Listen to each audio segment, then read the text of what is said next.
Hi guys, today's product review is on the Rocket Dawn with a caveat. Now I got this board custom made for me, so I can't really talk about it as though it's the production model. So the video is gonna be on the board's concave, my experience with it, and other general things like construction quality, how I like it, blah blah blah. And I'm also gonna talk a little bit about the custom process from Rocket Longboards. Okay, now to get this out of the way, I know some of you have been wondering why I haven't been making videos anymore, but to keep a long story short, dislocated my shoulder in April, then had to do some physical therapy for a couple of weeks, then I took a few more weeks off just to make sure I'm like properly strong. Number number two, I'm not making as much money the downhill 254 anymore, so now I have to find another source of income, which is what I've also been working on. But yeah, I think I'll be still making videos as well, but more like low-key, more relaxed, and not as intense as before. Anyway, now that that's out of the way, let's talk about the Dawn. So first off, let's talk about the custom process and what I got custom on this board. So number one, I got a different width. I got it 8.17 inches wide, as opposed to the it's really narrow, the production model. I think it's about like 8.3, and then the back is wider at like 8.4, 8.5 or something like that. I don't know exactly, you'll have to check for yourself. But yeah, I got it custom width because I just thought that was way too narrow for me. I did also try a super narrow board, the Rocket Rhino Racetail, and I didn't like how narrow it was. I just felt like it didn't have enough leverage. I think my feet are too big for a width that narrow. However, as with everything, longboarding is very personal, so it's important to find what works for you. Whilst I don't like boards that narrow, some people absolutely love it, so don't discount it just because I don't like it. So yeah, no shade on the original Pro model. The other thing that I got custom was the length and the wheelbases. With the other Rocket Dawn, you get wheelbases I think about 20 inches and under. For mine, I got from 20 to I think 22.5, but I think now going back and revising the whole process, I think I'd rather get a much narrower wheelbase, because I've only really been using the 20-inch wheelbase pretty much. So I think I would have preferred like maybe 21 to 18 inches just for room to play around with it. But yeah, so I get it narrow. Otherwise, I'm really happy. Custom process was super nice. Rocket checked in a lot with me. We looked at diagrams and stuff like that, and he got it exactly the way I wanted it. And that's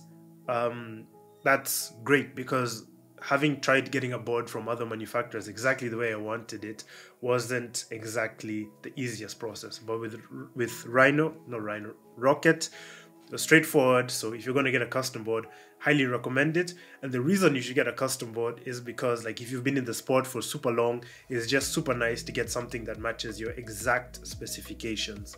And once you have that, you can be really happy. Like, I'm really stoked with this board, and as I'm going to describe to you later in the video why I really like it. But yeah, just really happy with it. Finally, the one other thing that I would absolutely change is this weight mounting hole options. So actually, when I was riding it on the 21-inch wheelbase, I was really comfortable with the weight about here. But when I moved my front truck down to the 20-inch wheelbase option, I was really uncomfortable with where the weight is. Now with weights, as I explained in another video, depending on where you place the weight, it can affect your sliding in different ways. The closer to the middle of the board, the easier it is personally for me to hold out slides. The closer it is to the truck, your front truck, the easier it is to rotate into slides. So I prefer to have it nearer the middle. So one thing I would do is perhaps ask for more weight hole mounting options from Rocket, and that would solve the issue that I had. Now, let's talk about the Dawn. Let's talk about the concave. So the Rocket Dawn is perhaps the flattest board Rocket has ever made, and I'm sure this was like for Daniel, like very difficult for him to make psychologically, because if you've looked at the history of Rocket's boards, like they all have a lot of concave. But yeah, you can really see the progression of him. I don't even know if it's a progression or if he was getting used to whatever, but like you can just see from the Rocket Micro, Rocket Rhino, and then to this, and then probably to the new Arthur Pro model or whatever it's called. yeah, it's super flat. Maybe the other is a bit flat, but this is pretty flat. At the back, you basically have no concave. You do have a little bit of W, and you can feel that when you have your back foot placed here. But because here is so flat, I think, again, this is one of the boards that absolutely needs a torque block or something in the back to give you a reference point for your back foot. But I really like how the back feels. I really like using a torque block. It takes it to that level of customization. Like, it just makes it more for me, which is super nice. But I do know some people don't like that. Now for my torque block, you can see it's a little bit ugly, but it really works well. I don't want to talk too much about it, but like, this part is further back than this part, only slightly, and then this part just follows this part. But yeah, it's super nice. Anyway, let's talk about the front. Now at the front, you do have a little bit more concave than the back. Actually, if you were to step on it, you'd feel the front has a lot more concave. But the concave isn't that crazy. I think it's about like 10 millimeters of concave, about where your heels go, which is about comparable to the Rhino or to a lot of other boards. But you do get wheel flares.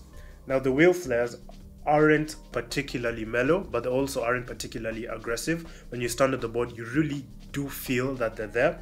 Personally, I would have liked for it to be even more mellow, but I'm pretty crazy, as you guys know. But I think for the most part, it's gonna be right at home for a lot of people. It's in that Goldilocks zone where it's not too much and it's not too little. So yeah, I really like it.